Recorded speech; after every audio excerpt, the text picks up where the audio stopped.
E ele me perguntou, Smigo, se eu, em algum momento da vida, já tinha o xingado. E eu fui franco e verdadeiro, disse que sim, aconteceu, porque ele largava a defesa, Smigo. Ia pro ataque, mas nesse ano de 2000 você meteu esse golaço. Foi um belo gol. Eu metia alguns gols importantes no Flamengo. Eu não metia gol, mas quando eu metia era gol importante ou em jogo legal. E eu já tinha uma experiência de jogar. Eu tinha 20 anos só em 2000, mas o Juan, que era muito raro, se machucou em um jogo contra o Atlético Mineiro, lá no Mineirão. Em um Atlético Mineiro também que era, Marques, Guilherme, Timaço. Enfim, Caraca, timaço. Eu entrei nesse jogo também. E aí, em 2000, eu acabei jogando, 30 ou 20 e poucos jogos no Campeonato Brasileiro, porque os caras se machucaram muito.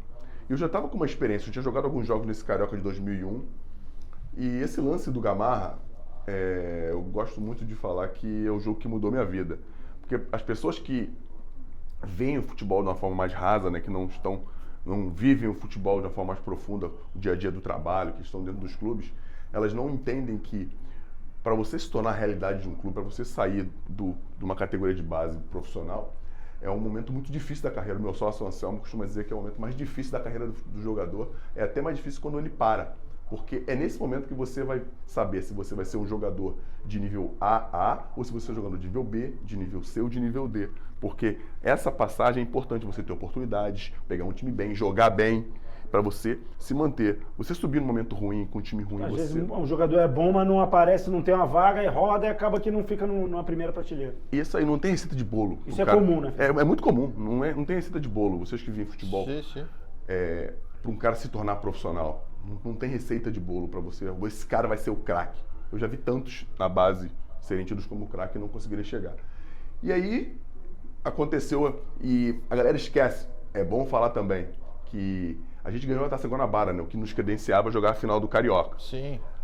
Numa disputa de pênalti contra o Fluminense, naquele pênalti do meu querido Cássio. No gol espírita do Cássio. É isso aí. Bate o Murilo, defende, ela quica e volta. E entra.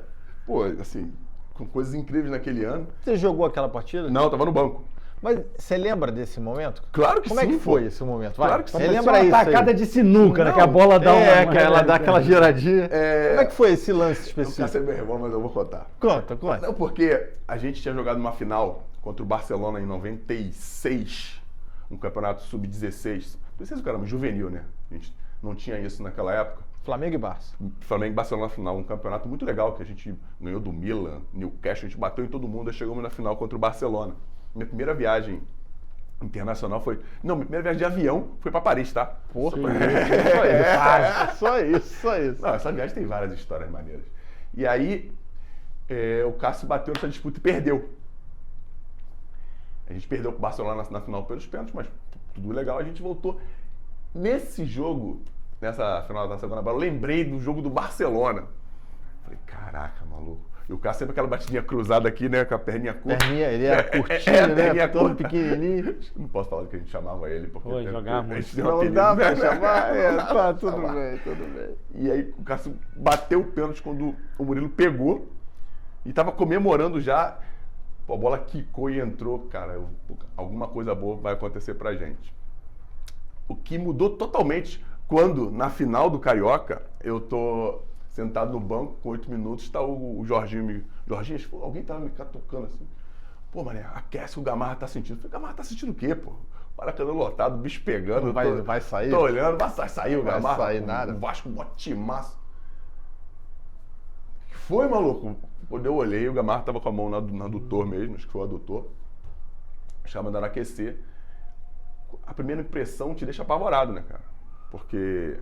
Entrar do nada no jogo, o bicho tá pegando. E é uma coisa que o futebol mudou muito. Antigamente, o cara que estava no banco, pelo menos eu, quando fiquei no banco, eu não estava preparado para entrar. Eu precisava de uns 10 minutos para me preparar, assim, mentalmente. Porque o cara não achava que ia jogar. Ainda mais quando tinha o Gamarra e o Juan jogando. Alto nível da zaga. Isso tá errado. Eu tenho que estar pronto para entrar em campo. Sim. Mentalmente, fisicamente. O meu uniforme tem que estar pronto. O atleta profissional tem que jogar, tem que estar assim, pronto. Mas eu não estava, era uma cultura diferente. Meu irmão, quando eu comecei a aquecer o coração,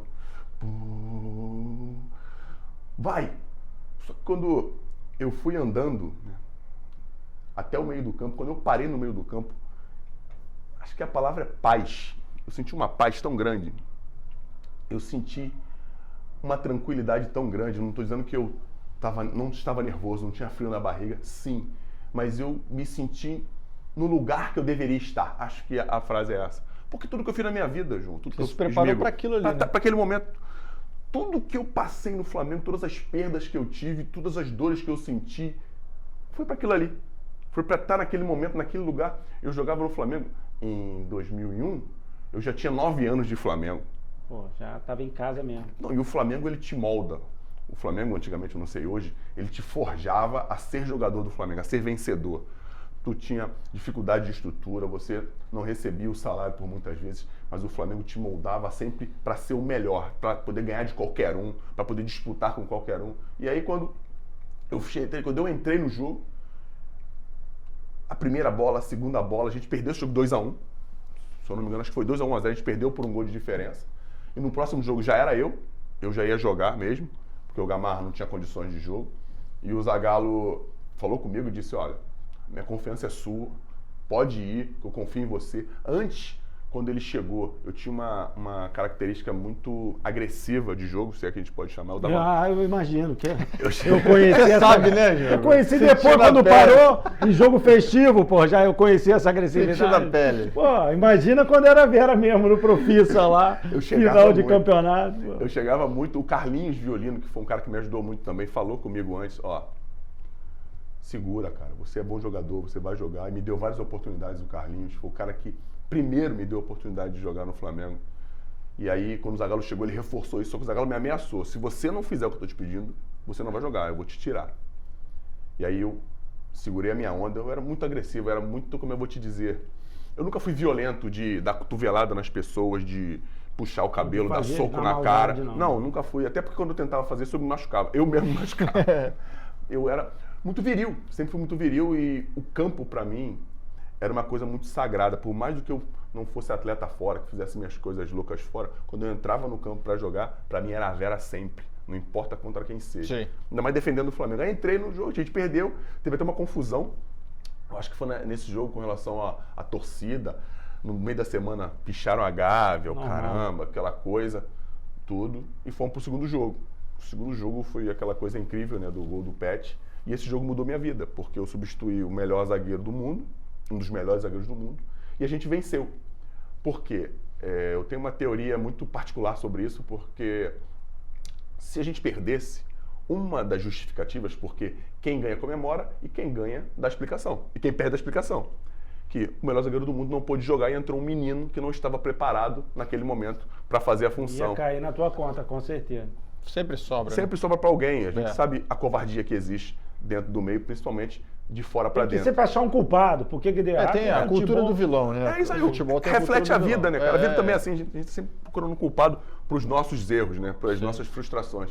E aí a gente venceu e aquele jogo me fez sair de promessa para realidade. Depois daquele jogo, alguns meses depois, saiu uma reportagem na Placar. Não sei se podia falar aqui, mas pode, não. Nós somos amigos do pessoal da Placar. Então, na Placar, uma foto minha na capa, não sei se foi na capa da Placar, mas tinha uma fotinho na capa e por dentro uma matéria absurda minha na Placar. Infelizmente eu estava com o cabelo pintado de loiro. Podia emoldurar a matéria, mostrar pros filhos. Olha, papai, aí o cara tá com o cabelo descolorido, cabelo todo loiro, ferrado. cordão de ouro com aquelas paradas de... Tipo cordãozão brabo. Rabo de elefante. Mas todo mundo viveu uma fase assim, acontece, faz parte. Meio que dando, supondo, né, sugerindo que o Flamengo não precisava, caso o Gamarra fosse embora mesmo, ele já tinha um substituto à altura que ficaria no Flamengo. E aí a minha carreira deslanchou, eu me tornei o capitão mais jovem da história do clube. Tem isso, cara, que é legal a gente falar, e eu falo isso com o maior orgulho, não por ser nosso amigo, mas, cara, Fernandão foi o capitão mais jovem a ter esse posto da história do Flamengo, cara. Isso é muita moral. Pô, isso é muita moral, isso não é pouco não. Eu sempre falei isso pra ele, cara, isso é muita coisa. Pra você botar a braçadeira de capitão de qualquer time já é uma responsabilidade. Imagina do Flamengo. Jovem, cara. Pô, o cara novo, tem que ter muita personalidade. E aí, curtiu esse corte aqui do Fute-Papo? Então chega junto no like, ativa o sininho e não esquece de se inscrever no canal. Bora!